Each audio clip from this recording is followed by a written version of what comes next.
How do you go about evaluating techs? I've been trying to look over some of Kato's kit and feel a bit lost about what's good. Same for Undine, though I know many of her techs are good. It is very, very hard. People ask me this question all the time, and this is the one thing that you need to play the game a lot to actually understand. People are always like, how do you look at a tech and you know if it's good or not? You could give me a tech that's never been used. It's brand new. The numbers, I've never seen them before. It's fucking Arrowhead gets a triple punch. There you go. He's got a tech called triple punch. Now, whatever. Based on the monster's guts regeneration rate, their goals in battle, which are almost always the same, but, you know, either way. And the last thing is where it's positioned, like what slot it's in. Those are the three most important factors. And it's really just, the answer is, it depends. Depends on a lot of factors. I'm going to show you something, guys. I'm going to show you something really quick. Here, let's take a look at Arrowhead's techs. Here's a teachable moment.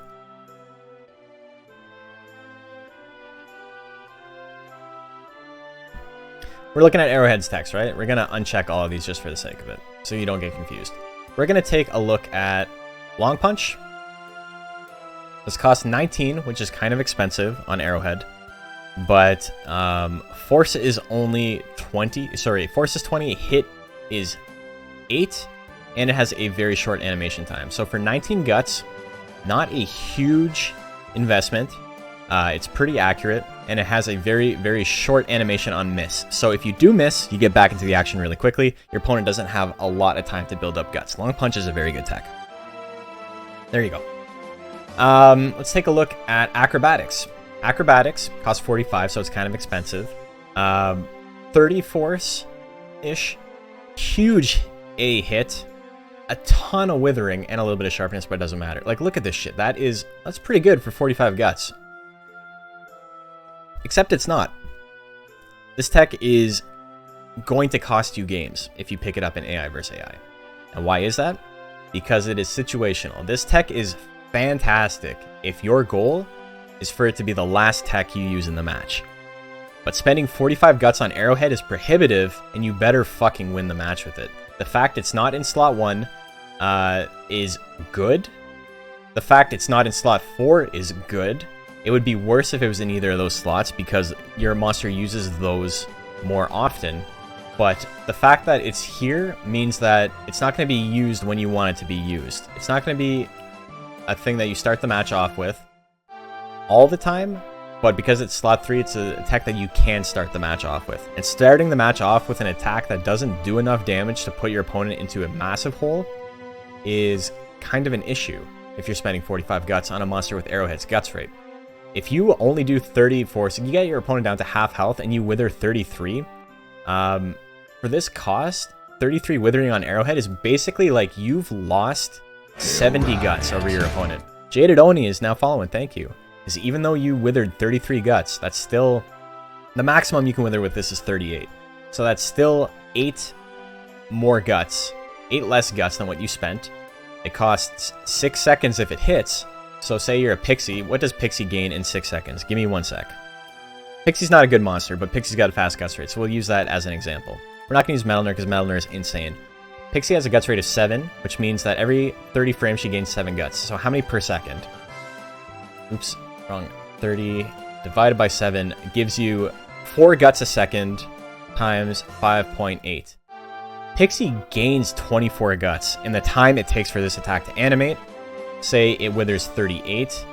Unless she had 38 or less, she's going to be up a massive, massive advantage on you. And as we all know, having more guts than your opponent gives you innate bonuses to damage and accuracy, defense, and evasion. So spending this 45 guts better win you the match. It better be the last tech your monster uses. Because if you pop off with it super early, you've put yourself in a huge hole and you've given your opponent guts correction advantage, and they're going to have more opportunities to attack you than vice versa. And even if you do a big chunk of damage, even if you do like 90% of their health, they will slowly catch up until they've beaten you. So, there you go. It really depends. Acrobatics looks fantastic numerically, but it will lose you games. Long Punch looks pretty good, but like maybe not that consequential, but this tech will win you games. It really depends. There's a million factors to it, a lot of things you have to consider, and it's very difficult for me to explain in detail what makes a tech good and what makes a tech bad. What you're looking at is guts cost based on your guts regeneration rate, force and tech mostly, force and hit percent mostly, withering and sharpness matters a little bit less, and the duration of the tech. Those are like the three main factors, and then you'll see if you start focusing on those when you're trying to think about whether or not a tech is good, you'll start seeing patterns, and after that, you'll be able to discern for yourself if something is good or worth using, or maybe it's pretty high risk, but, you know, the risk reward is there in your favor. It's going to take some getting used to. It's going to take some trial and error. You're not going to figure it out on your own day one. So hopefully that was helpful. Hopefully you guys learned something from that. I get asked that question a lot, and it's really, really hard to answer, and I hate answering with, I don't know, right? Like, I hate answering with that, but that's kind of the answer here. The answer is it depends on a million factors. It depends on what monster you're running. It depends on what your opponents are running. It depends on the stat cap. It depends on the animation time. There's so many factors, and there's, you know what, there's probably tournaments where acrobatics is good. You know what, acrobatics, unironically, may be pretty good for this tournament. If everybody's running high speed and low life, acrobatics will probably win me games here. But I don't want to raise my defense at all, and I've already got hidden sting, I've already got long punch. So they do the same thing, except they're much less, they're much more risk averse. If I miss, I'm absolutely losing.